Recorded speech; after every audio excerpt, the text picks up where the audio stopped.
దేవునికి స్తోత్రం. నేటి దినాన మన అరుణోదయపు దేవుని వాగ్దానము ఆదికాండము 24వ అధ్యాయము 1వ వచనము.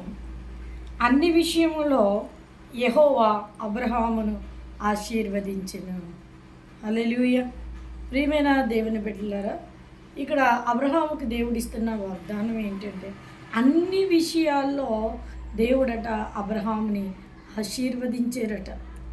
అంటే అబ్రహాము దేవునికి ఎంత విశ్వాసంతో ఉన్నాడో, అన్ని విషయాల్లో, భూమి మీద ఏ విషయాలు ఉన్నాయో అన్ని విషయాల్లో, పరసంబంధంలో ఏ విషయాలు ఉన్నాయో అన్ని విషయాల్లో దేవుడు అతన్ని ఆశీర్వదించినని లేఖనం సెలవిస్తుంది. కనుక అరుణోదయాన లేచిన వెంటనే ప్రార్థన చేసుకొని ఈ వాగ్దానాన్ని పట్టుకొని, దేవా, అబ్రహాము నువ్వు అన్ని విషయాల్లో ఆశీర్వదించినట్లుగా నన్ను కూడా ఆశీర్వదించండి, నేను ఆశీర్వాదకరంగా మారాలి, నీకు సాక్షిగా నేను ఉండాలి ప్రభా అని నువ్వు ప్రార్థన చేసుకొని నీ జీవితాన్ని ప్రారంభించినప్పుడు దేవుడు కూడా నీ అన్ని విషయాల్లో నేను ఇహమందు పరమందు ఆయన దీవించి ఆశీర్వదిస్తారు. అలా చేసి ప్రభు ఇచ్చిన దీవెన ఆశీర్వాదాలు పొందుకోండి. ఆమేన్.